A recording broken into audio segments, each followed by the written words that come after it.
आज हम स्टार्ट कर रहे हैं डिविडेंड का चैप्टर। बहुत ही आसान चैप्टर है और 6 नंबर जेब में है हमारे, अगर देखा जाए तो।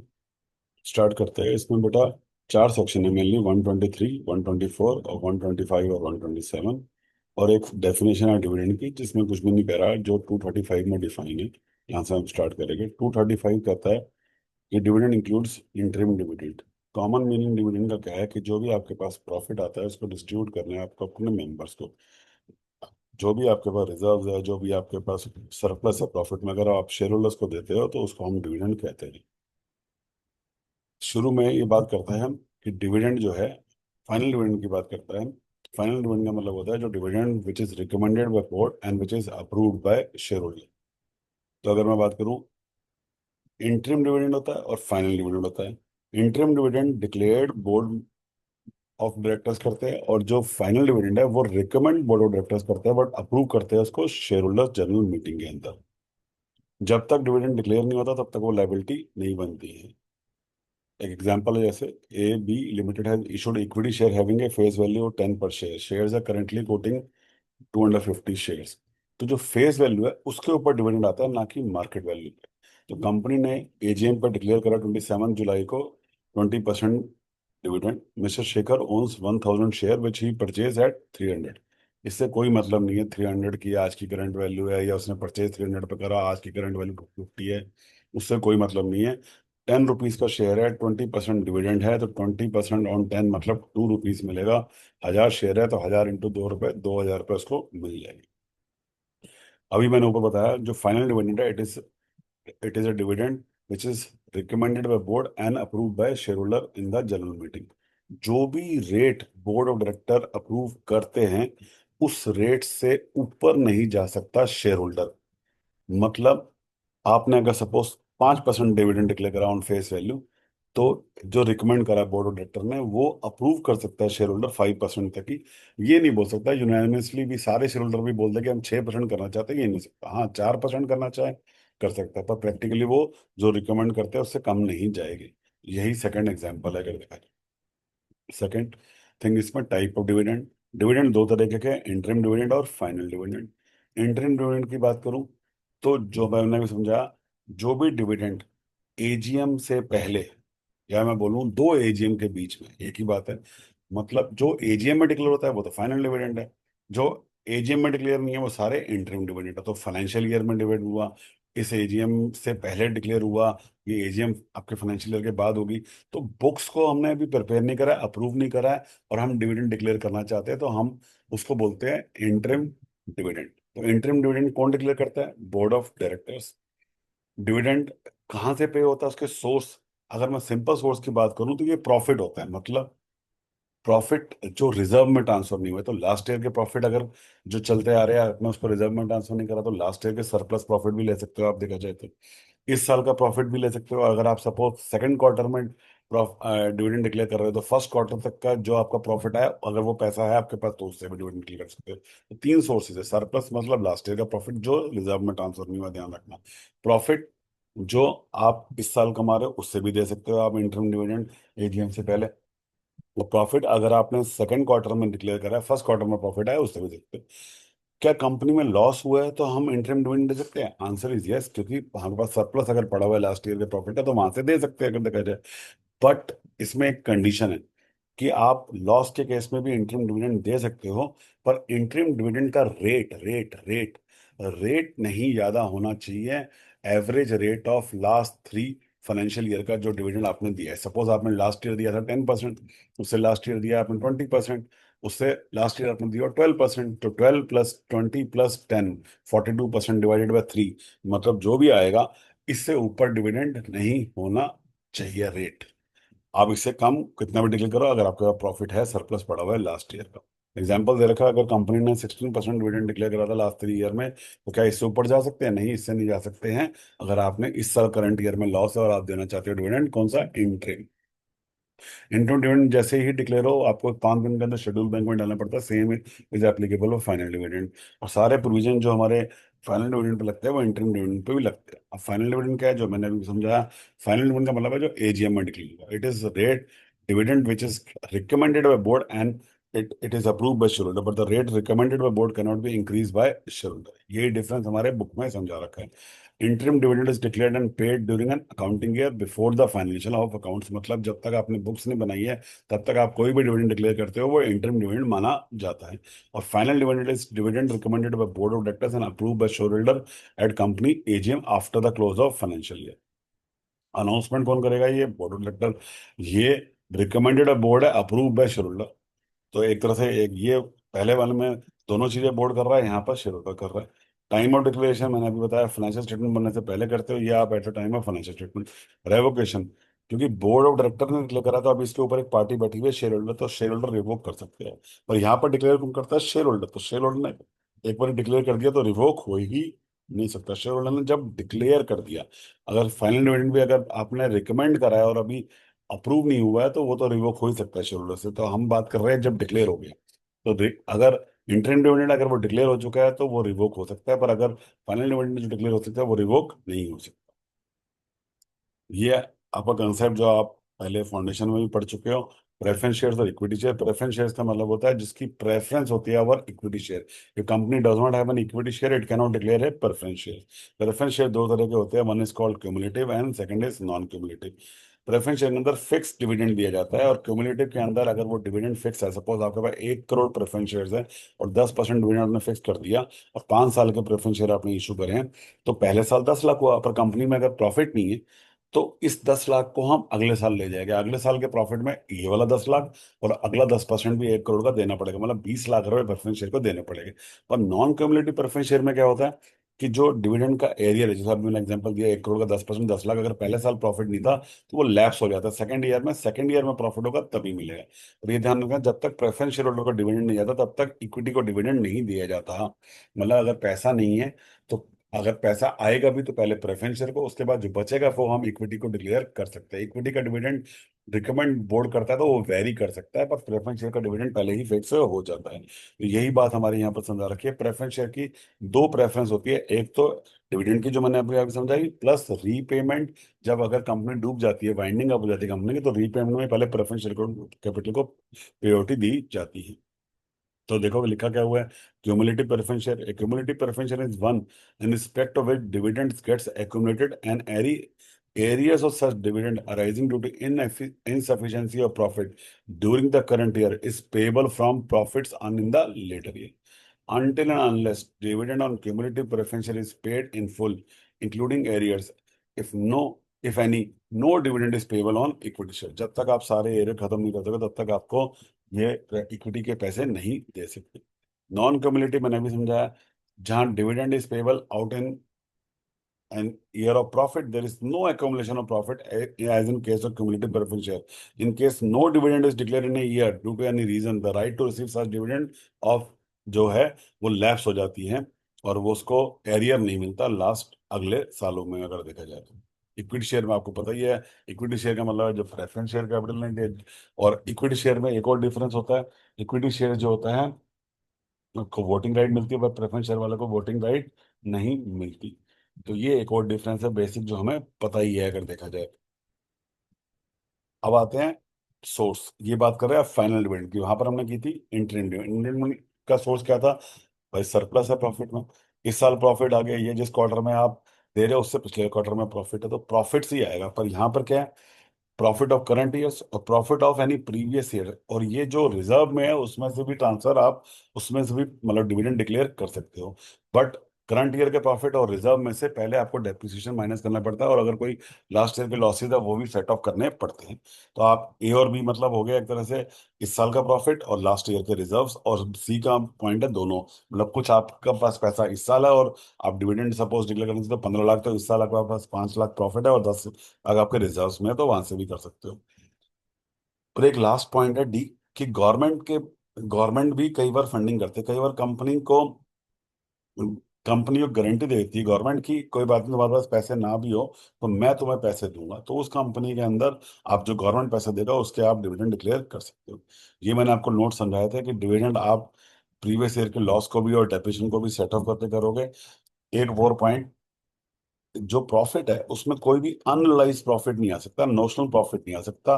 कैरिंग अमाउंट को, जैसे इंडिया इंडिया इसमें क्या करते हैं बेटा हम, कि हिस्टोरिकल कॉस्ट को फेयर वैल्यू पे लेके आते हैं। तो जो डिफरेंस है हिस्टोरिकल और फेयर वैल्यू का, जो आपने इंक्रीज करा, उसको भी आप, उससे भी कभी भी आप क्या कर सकते हो, कैरिंग कॉस्ट बढ़ाने की वजह से जो आपको प्रॉफिट दिखता है, उसकी आपको प्रॉफिट दिखेगा, उसको भी आपको माइनस करना पड़ता है। एक तरह से दोनों पॉइंट सेम ही है।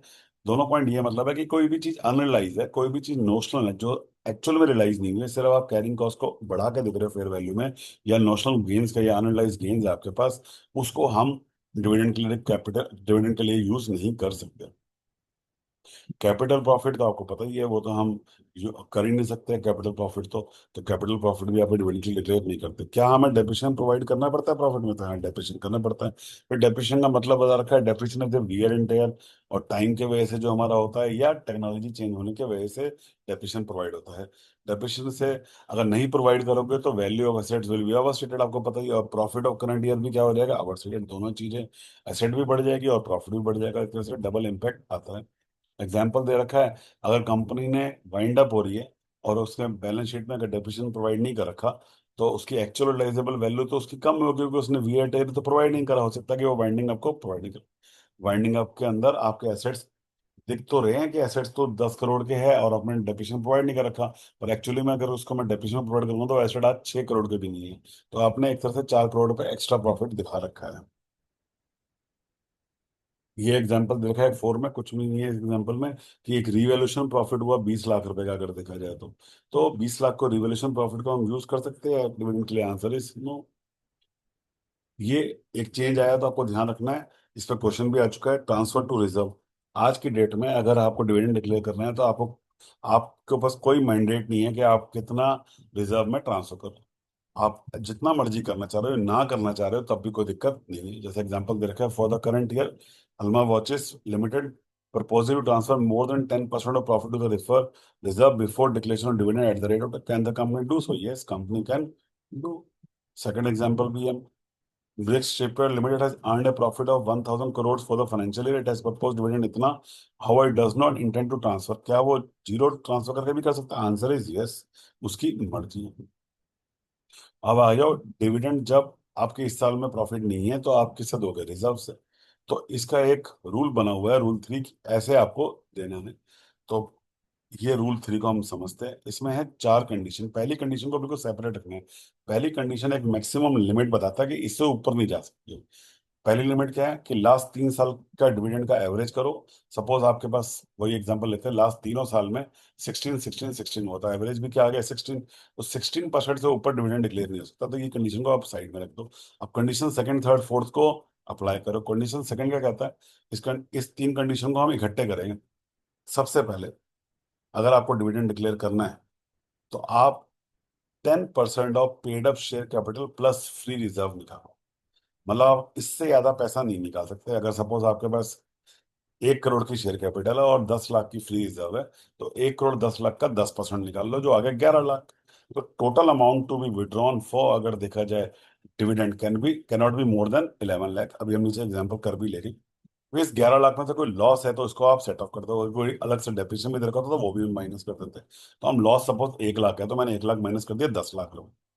अब फ्री रिजर्व थे आपके पास, अगर देखा जाए, एक्स अमाउंट के, इस एक्स अमाउंट में से आप कितना पैसा निकाल रहे हो डिविडेंड के लिए? 10 लाख रुपए।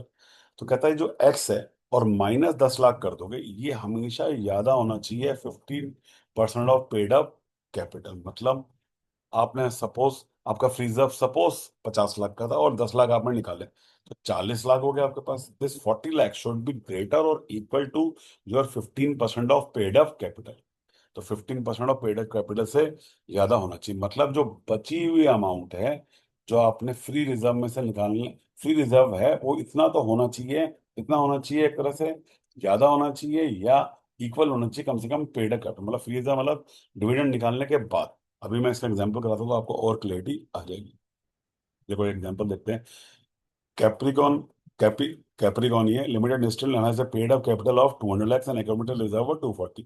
तो 200 लाख की उसकी कैपिटल थी, 240 lakhs की उसकी एक्यूमुलेटेड रिजर्व थे। लॉसेस कितने थे उसके? 30 lakhs थे। डिविडेंड डिक्लेयर करा उसने लास्ट ईयर में 9%, उससे लास्ट ईयर 10%, उससे लास्ट ईयर 12%। तो पहला तो पहला निकाल लो, 9 + 10 + 12, 10 पॉइंट, इस 10.33% ये आपकी मैक्सिमम लिमिट है। इससे कम कर रहे हो तो कोई दिक्कत वाली बात नहीं है, वो हम निकालेंगे कम है तो। ये मैक्सिमम लिमिट आई है। मतलब अगर नीचे वाले से जो हम तीन जो कंडीशन सेकंड थर्ड फोर्थ से जो निकलेगा, अगर वो 10.33% तो ऊपर आया तो हम लिख देंगे 10.33%। अगर उससे नीचे वाली अमाउंट आई तो हम वो वाली परसेंटेज मान लेंगे। देखते हैं तो 10.33 तो ऊपर आता है या नीचे आता है। अब देखो paid up capital freeze up कितना है, 200 प्लस 240 440, 10% कितना हो गया, 44 लाख। तो ये सेकंड कंडीशन। थर्ड कंडीशन कहती है वो इसने इकट्ठी लगा दी है। 44 में से 30 माइनस कर दो, आपके पास कितना हो गया, 14 लाख। तो आपके पास अब 14 लाख रुपए अवेलेबल है अगर देखा जाए डिविडेंड डिक्लेयर करने के लिए। अब देखो लास्ट कंडीशन, 240 में से 14 लाख माइनस करो, रिजर्व कितना थे बेटा आपके, 240 लैक्स। तो आपके पास कितना हो गया, 226 लाख। अब आपको ये चेक करना है 226 लाख शुड बी ग्रेटर और इक्वल टू कितना, 15% of your paid up capital which was 200 lakhs. तो 226 लाख इज ग्रेटर देन और equal to 15% of 200 lakh. 15% 200 lakh कितना हुआ, 30 लाख। तो 226 लाख रुपए जो रिजर्व में बचा हुआ है वो पेड अप शेयर कैपिटल के 15% से ज्यादा होना चाहिए बस। मतलब रिजर्व शुड बी मोर और equal to balance of reserve after giving the dividend should be more than और इक्वल टू अगर देखा जाए 15% of your paid up capital. अगर ये है तो इसका मतलब है मैं 14 लाख रुपए डिविडेंड दे सकता हूँ। 14 लाख रुपए मेरा 200 लैक्स पे कितना होगा, 7%। तो 7% और ऊपर कितना आ जाए, 10.33%। तो 7% दे। तो कंपनी कैन डिक्लेयर 7%। अगर ये आता सपोज 7% की जगह 11%, तो मैं 10.33% ही दे पाता। एग्जाम्पल 4 में कुछ भी नहीं है, अगर आप पढ़ोगे तो सिर्फ इंग्लिश लिखी हुई है, जो हमने ऊपर पढ़ा है उसी को रिपीट करा है अगर देखा, तो आप इसको इग्नोर भी कर सकते हो। अब आ जाओ deposit of amount of dividend. जो भी अमाउंट ऑफ डिविडेंड आपने डिक्लेयर करा है वो 5 दिन के अंदर आपको शेड्यूल बैंक के अंदर डाल देना है। सिंपल सी बात है। एग्जाम्पल दे रहेगा 24 सितंबर को आपने डिक्लेयर करा, तो 29 सितंबर को आपको जमा करवा देना है।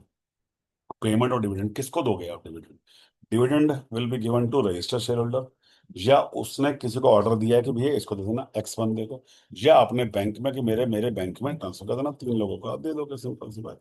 एक नीचे कंसेप्ट आएगा 126, मैं वहीं समझाऊंगा, यहाँ पर समझने की इतनी है, जो होता है डिविडेंड अबेंस, तो वहां पर हम समझेंगे। अगर अबेंस होता तो आपका होल्ड हो जाता है डिविडेंड, यहाँ से पढ़ने की जरूरत नहीं।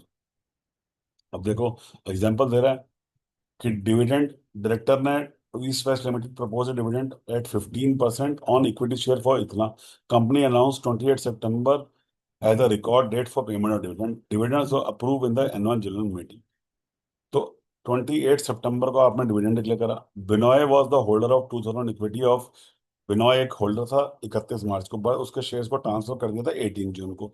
तो आपने डिविडेंड कब डिक्लेयर करा है, 28 सितंबर को। तो नाम किसका है अभी, मोहन का, तो मोहन को डिविडेंड मिलेगा। जिसका नाम 28 सितंबर को होगा उसको डिविडेंड मिल जाएगा। ये क्वेश्चन एक बार पेपर में भी आ चुका है। यही एग्जांपल आप इलस्ट्रेशन 6 के अंदर भी यही लिखा हुआ है। देखो board of director of Som mechanical toys limited propose dividend 12% equity share for the financial year 2000, same was approve पर 25 जून को। 31 मार्च को मिस्टर नितिन झा के पास थे 1000, फिर आपने ट्रांसफर कर दिया, रजिस्टर हो गए 20 अप्रैल को। किसके बाद, राज के पास। राज को मिलेगा या झा को मिलेगा, राज को मिलेगा, क्योंकि डिविडेंड कब डिक्लेयर हुआ है बेटा आपका, 25 जून को। और ट्रांसफर कब हो गया ये, 28 जून को। तो आपके पास अगर देखा जाए इसको डिविडेंड मिल जाएगा। एक और चीज बता रहा है, क्या पार्टली पेड शेयर्स पे फेस वैल्यू पे अगर देखा जाए उसके अंदर डिविडेंड मिल सकता है, हाँ मिल सकता है, कोई दिक्कत नहीं है। अगर फेस वैल्यू 10 थी और अगर देखा जाए आपने 5 रुपए कॉल कर रखे हैं, तो आपने डिविडेंड जो डिक्लेयर करा, सपोज आपने डिक्लेयर करा 10%, तो 10%, 10 पे कितना होता है एक, तो 10% 50 पे कितना होगा, 5 रुपए पे कितना होगा, 5 पैसे। अगर देखा जाए 50 पैसा उसका। तो दोबारा बोल रहा हूँ मैं थोड़ी, 10 रुपए के ऊपर कितना हुआ, 10% 1 रुपया, 5 रुपए के ऊपर कितना हुआ, 10% 50 पैसा। तो ये मिल गया, बुक में एग्जाम्पल आप देखोगे तो आपको समझ आ जाए। क्या डिविडेंड कैश, कैश मतलब अकाउंट में, मतलब वो वाला कैश नहीं, नॉट इन काइंड। मतलब काइंड मतलब मैं ये नहीं बोल सकता हूँ डिविडेंड की जगह भाई मेरा रेफ्रिजरेटर ले जा, ऐसे नहीं बोल सकता। Dividend has to be given in bank कर देखा जाए, ये चीज समझा रखिए। डिविडेंड भी डिस्ट्रीब्यूटेबल प्रॉफिट होता है, आप बोनस दे सकते हो, वो कैपिटलाइजेशन ऑफ प्रॉफिट से होता है। निधि कंपनी हमारे लिए रेलिवेंट, निधि कंपनी भी सिर्फ इतना याद रखना है, निधि कंपनी को भी आप पेमेंट कर सकते हो 30 दिन के अंदर, उसके अकाउंट्स में सीधा क्रेडिट कर सकते हो। और ये 30 दिन की भी एप्लीकेबिलिटी आप सबसे लास्ट में देखोगे तो उसकी जरूरत नहीं होती। अगर आपने न्यूज़पेपर में दे दिया कि हम निधि को कर रहे हैं, कि आप आपने डिविडेंड डिक्लेयर करा है और 3 महीने तक आपके नोटिस में अगर लिखा हुआ है कि आपने डिविडेंड डिक्लेयर करा है, तो निधि के ऊपर कुछ एक्सेप्शन है जो हमें नहीं इतने याद रखने निधि के पॉइंट ऑफ व्यू से। अब आ जाओ डिविडेंड प्रोहिबिटेड, मतलब हम डिविडेंड डिक्लेयर कब नहीं कर सकते। डिविडेंड आप डिक्लेयर नहीं कर सकते अगर आपने सेक्शन 73 जो होता है कि डिपॉजिट के ऊपर प्रोहिबिशन होती है कि इन चीजों को आप डिपॉजिट नहीं दे सकते पब्लिक के, उसको आपने फॉलो नहीं करा, कंप्लाई नहीं करा, या आपने रीपेमेंट और डिपॉजिट के अंदर कोई दिक्कत करी, जब तक ये फेलियर रहेगा तब तक आप डिविडेंड, इस फेलियर को आपने सही कर लिया तो आप डिविडेंड डिक्लेयर कर सकते हो। और सेक्शन 8 कंपनीज को डिविडेंड डिक्लेयर कर ही नहीं सकते क्योंकि वो अपना पैसा ऑब्जेक्ट में ही लगाना पड़ता है। अब आ गया टाइम लिमिट, बहुत ही आसान है। आप सबसे पहले देखो, प्रोसीजर समझना, मैं इसको फिर इंग्लिश पढ़ देता हूँ। सिंपल बात, अगर आपने डिविडेंड डिक्लेयर करा है तो 5 दिन के अंदर शेड्यूल बैंक में कर दो। जिस दिन डिक्लेयर करा है उसके 30 डेज में सारी पेमेंट कर दो, या डिविडेंड वारंट को पोस्ट कर दो 30 डेज के अंदर। अगर आपने 30 डेज में जो पेमेंट नहीं हुई है या वापस आ गई है, उसके 30 डेज के बाद 7 डेज तक आपको ये अमाउंट अनपेड डिविडेंड अकाउंट में डालनी पड़ती है, जो भी अमाउंट आपके शेड्यूल बैंक में बची होती है। अनपेड डिविडेंड अकाउंट में डालने के साथ साथ आपको, जब आप अनपेड डिविडेंड अकाउंट में डाल देते हो, उसके 90 डेज के अंदर आपको एक लिस्ट तैयार करनी पड़ती है कि कौन कौन से बंदे को कितना कितना डिविडेंड पे नहीं करना, और ये वेबसाइट में लगाना होता है कंपनी के। और जो वेबसाइट अगर कोई सेंट्रल गवर्नमेंट बोलता है वहां आप लगा दो। अगर आपने ये अनपेड डिविडेंड अकाउंट में नहीं डाला तो आपके ऊपर इंटरेस्ट लगना स्टार्ट हो जाता है, जो अभी हम पढ़ेंगे। उसके बाद ये अनपेड डिविडेंड अकाउंट में भी अगर 7 साल तक किसी ने क्लेम नहीं करा, तो आप इन्वेस्टर एजुकेशन प्रोटेक्शन फंड में जमा करवा देते हो। और जमा कराने के बाद उनको एक एप्लीकेशन देते हो कि आप मुझे रिसिप्ट दे दो कि मेरा पैसा वहां पर जमा हो गया, तो आपको इन्वेस्टर एजुकेशन प्रोटेक्शन फंड पैसा एक रिसिप्ट दे देता है कि हाँ पैसा मेरे पास आ गया।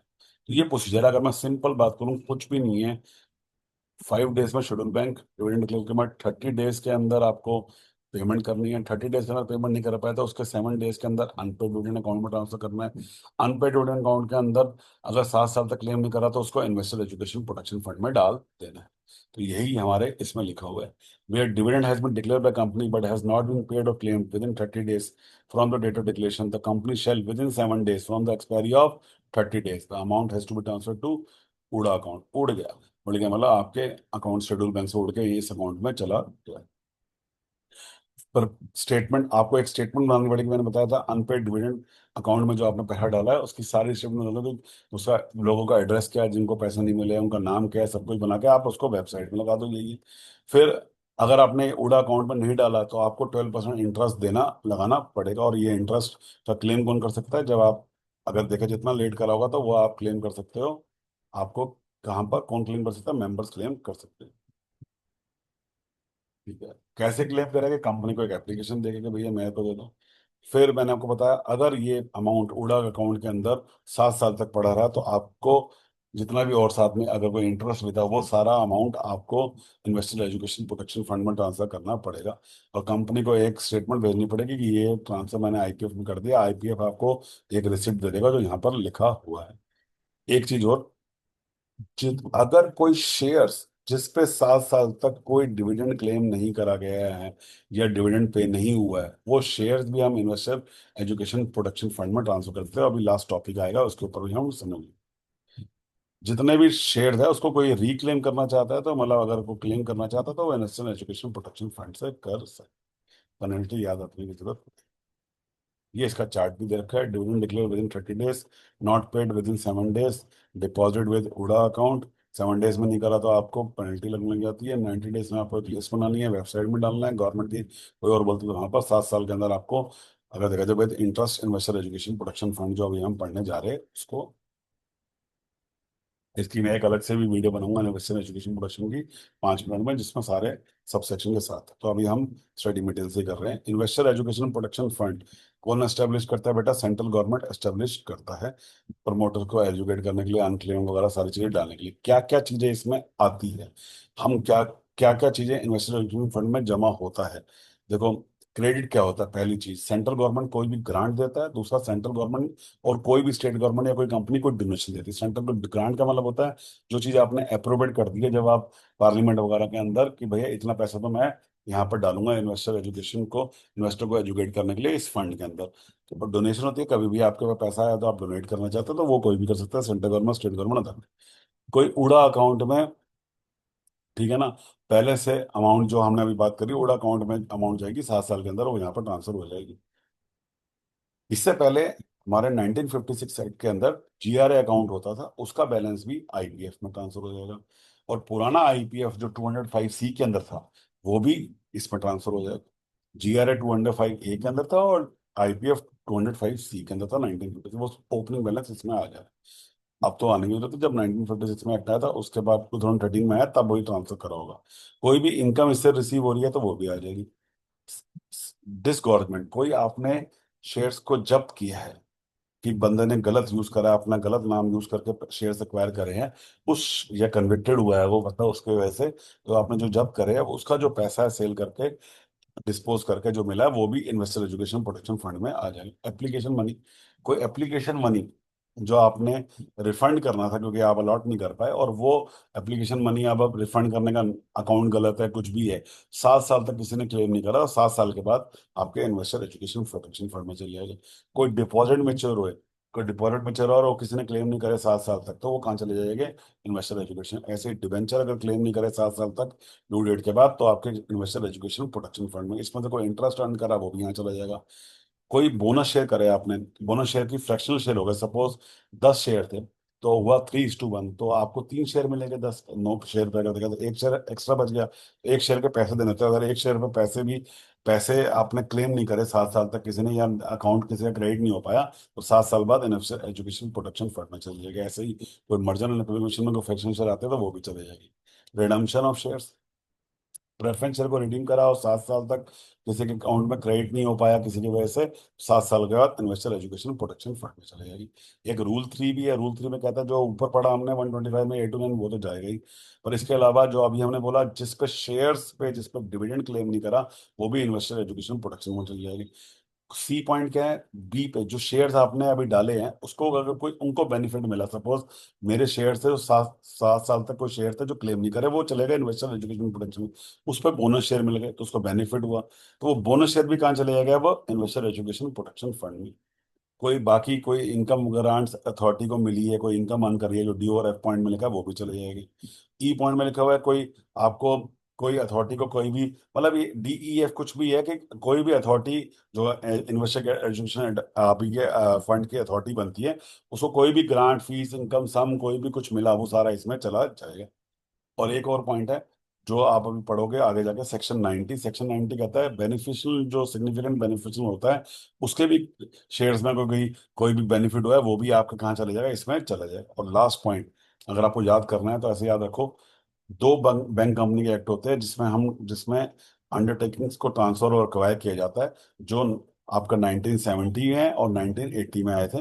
तो इसका सेक्शन 10 भी, जितने भी अमाउंट यहाँ पर आते हैं, अगर कोई अमाउंट जो बच जाते हैं जो आपके अकाउंट क्लेम नहीं होते वो चले जाएंगे आपके इसमें अगर देखा जाए। और कोई भी SBI एक्ट में 38A में सेक्शन में और SBI के सब्सिडरी एक्ट में अगर 40A के अंदर, इन दोनों के अंदर जो भी अमाउंट होगी, जब हम जो अमाउंट होती है वो भी इन्वेस्टर एजुकेशन प्रोटेक्शन फंड में चले जाते हैं। तो 10B of banking company act 1970 और 1980, 38A of SBI and 38A के बाद 40A ऑफ SBI की सब्सिडी, इन दोनों के जितने भी चीज होते हैं यहाँ पर चली जाती है।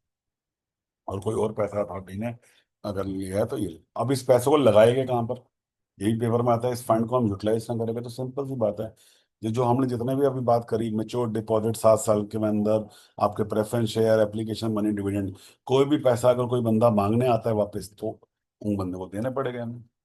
एजुकेशन, इन्वेस्टर के एजुकेशन को प्रमोट करना, अवेयरनेस करना, प्रोटेक्शन करना, उसके लिए भी इस पैसा यहाँ लगेगा।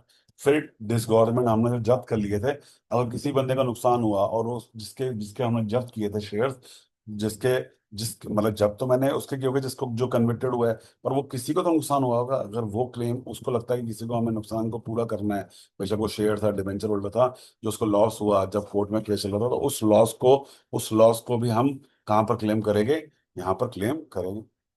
फिर legal expenses, class of action जो आपके कोर्स में 37 तो है पर 245 नहीं है। 37 क्या है, 37 कहता है कि जैसे कुछ लोग इकट्ठे मिलकर केस करते हैं तो वहां के जो खर्चे हैं वो भी इन्वेस्टर एजुकेशन प्रोटेक्शन से रिएम्बर्स हो जाते हैं, जो हम अलग से पढ़ेंगे प्रोस्पेक्टस के चैप्टर में है। और लास्ट में कोई भी इंसिडेंटल एक्सपेंसेस इसके है वो भी हम क्लेम कर सकते हैं। कोई भी बंदा इसको रिफंड करना है वो आफ्टर 7 ईयर्स कभी भी इन्वेस्टर एजुकेशन एप्लीकेशन देकर रिफंड कर सकता है। एप्लीकेशन किसको देंगे हम? IPF authority. ये आईपीएफ अथॉरिटी किसने बनाई है? मिनिस्ट्री ऑफ कॉर्पोरेट अफेयर ने बनाई है। अगर देखा जाए कौन कौन होता है बेटा इसमें, एक तो सेक्रेटरी, जो कौन होगा? Ministry of corporate affair secretary इसका होगा shall be ex officio chairperson of the authority, मतलब secretary of ministry of corporate affair इसका चेयरपर्सन होगा। इस आईपीएफ अथॉरिटी का chairperson secretary of ministry of corporate affair का जो बंदा होगा वही होगा। मतलब एक्स ऑफिशियल का मतलब होता है जो चेयरपर्सन की पोजीशन कौन होल्ड करेगा इस वाले आईपीएफ अथॉरिटी की? जो सेक्रेटरी ऑफ मतलब जो भी secretary of ministry of corporate affair appoint होगा वो यहाँ का चेयरमैन होगा। और इसके अलावा 6 मेंबर्स होंगे जो मैक्सिमम 7 जा सकते हैं, और एक चीफ एग्जीक्यूटिव ऑफिसर। तो इसका मतलब है 1 chief executive officer, 6 members and one, अगर देखा जाए chairperson, which who will be secretary of ministry of corporate affair. फिर आ जाओ प्रोविजन ऑफ रिसोर्सेज। कोई भी रिसोर्सेज चाहिए अथॉरिटी को तो वो कौन देगा? Central government. और इस अथॉरिटी को काम कैसे करना है? सीएजी के साथ, that is controller and auditor general, इनके साथ मिलकर काम करेगा। पैसा हमने स्पेंडिंग ऑफ मनी हमने पढ़ी लिया, कैसे कैसे कहाँ कहाँ यूटिलाइज कर सकता है, वो 5 चीजें।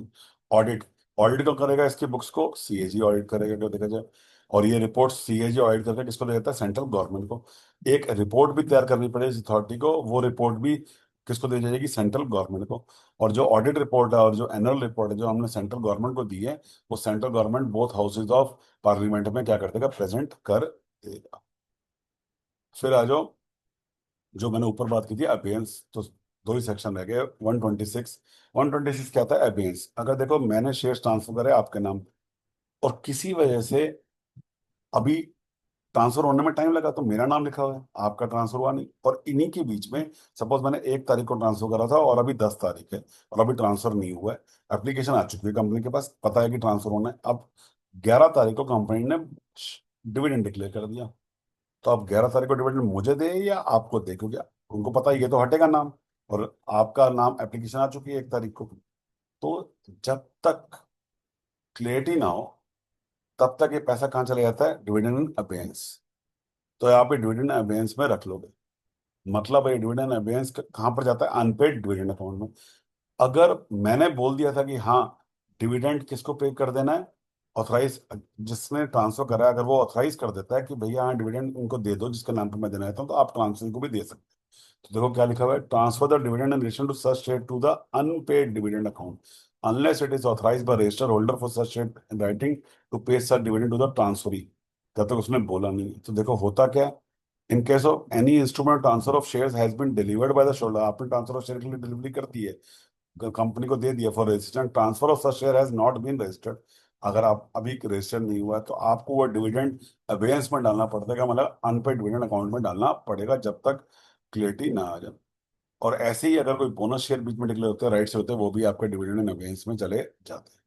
लास्ट में लास्ट सेक्शन कहता है 127 पेनल्टी, अगर आपने 30 दिन के अंदर डिविडेंड वारंट को पोस्ट नहीं करा या डिविडेंड पे नहीं करा, वारंट होता है फिर मान के चलो अभी अब डीडी चेक कर देखा, डिविडेंड वारंट को पोस्ट करना जरूरी है विद इन 30 डेज, ना कि डिलीवर होना, तो आपको पेनल्टी हो जाती है, पनिशमेंट आपको हो जाती है। पर कुछ केसेस है जो हम याद रखेंगे बड़े आसान से, डीडीएलजे, दिल वाले दुल्हनिया ले जाएंगे। डीडीएलजी क्या है? अगर कोई डिविडेंड आपके डायरेक्शन पे, सेकंड पॉइंट है आपकी बुक में, शेयर होल्डर ने डायरेक्शन दिया कि डिविडेंड एक्स पार्टी को पे करना है और उस एक्स पार्टी का अकाउंट सही नहीं है, तो डिविडेंड डिक्लेयर करा एक्स पार्टी को, कि हम बोल सकते हैं कि ऑर्डर दे सकते हैं कि इसको पे करना है, अब वो डिविडेंड क्रेडिट ही नहीं हो रहा उस अकाउंट पे, तो कंपनी ने आपको बता भी दिया। तो करेक्ट, अगर शेयर होल्डर को कोई डायरेक्शन दी है और कंपनी ने उस डायरेक्शन को फॉलो करा है और वो डायरेक्शन कंपाइल नहीं हो पाई है, कंप्लाइंट नहीं हो पाई है, और वो कम्युनिकेट भी हो गई है कि हमने बता भी दिया उस बंदे को कि हम इसको पैसा नहीं दे पा रहे हैं, तो पनिशमेंट नहीं मिलेगी। D D L J. अब दूसरा डी, अगर कोई डिस्प्यूट है डिविडेंड में, अगर सपोज लेके चलो दो भाइयों में डिस्प्यूट है कि अभी डिसाइड ही नहीं हो पा रहा कि ओन, तो डिविडेंड एंड अवेयंस में चला जाएगा वैसे भी अगर देखा जाए, क्योंकि क्लैरिटी नहीं हो रही है तो एक तरह से, तो वहां पर भी कर दो। दूसरा डी एल, अगर लॉफुली एडजस्ट करती है, नहीं लॉ, एल से आप लेके चलोगे ऑपरेशनल लॉ। ऑपरेशनल लॉ का मतलब कि आपका डिविडेंड अभी जो मैंने एग्जांपल बताया वो इसमें डिस्प्यूट भी चल रहा था, या अभी लॉ में क्लैरिटी नहीं थी कि कौन उसका शेयर होल्डर बनेगा। तो दोनों पॉइंट वही है कि जहां पर डिस्प्यूट और डिविडेंड डिक्लेयर हुआ है और अभी क्लैरिटी नहीं है कि किसको मिलना है, तो वहां पर डिविडेंड अगर नहीं दे पा रहा कंपनी तो ठीक है। और दूसरा ऑपरेशन और लॉ, अगर अभी अगर वही अगर लॉ में क्लैरिटी नहीं है, या एक पॉइंट आप ऐसे भी ले सकते हो कि अभी कोर्ट ने ही बोल रखा है कि डिविडेंड अभी इसको नहीं देना, क्योंकि सपोज केस चल रहा है, सपोज अभी लेके चलो किसी बंदे के ऊपर, अभी जैसे कई इनसाइड ट्रेडिंग में फंस जाते हैं, इसके ऊपर केस चला हुआ, उस पर डिविडेंड हुआ है, तो लॉ ने बोल रखा है इसको मुझे अभी मेरे को डिविडेंड नहीं देना, तो वहां पर भी आप नहीं दोगे। तो डी क्या हो गया, पहला डायरेक्शन, दूसरा क्या हो गया डी आपके पास अगर देखा जाए तो डिस्प्यूट, तीसरा क्या हो गया आपके पास एल ऑपरेशन ऑफ लॉ, जे से क्या याद रखेगा एडजस्टेड का जे। तो जहां पर लॉफुली आपने एडजस्ट कर लिया डिविडेंड को, सपोज कंपनी को 1,000 रुपये डिविडेंड देना था और 500 रुपये कंपनी से लेने मिली, तो कंपनी ने उसको एडजस्ट कर दिया 500 रुपये, तो कोई दिक्कत वाली बात नहीं है लॉ। तो चार केसेस है, डायरेक्शन, डिस्प्यूट, आपने ऑपरेशन ऑफ लॉ एल, और एडजस्टेड मतलब जे, कोई आपने एडजस्ट कर दिया लॉफुली। और तीसरा है कि कोई आपके पास सॉलिड रीजन है कंपनी के पास जिसमें पता लगता है कि कंपनी ने डिफॉल्ट नहीं करा है, तो आप क्या कर सकते हो, डिविडेंड की कहानी कर सकते हो, पनिशमेंट नहीं मिलेगी आपको, देखा जाएगा। तो ये आपका पॉइंट है अगर देखा जाए डिविडेंड डिक्लेयर करने का।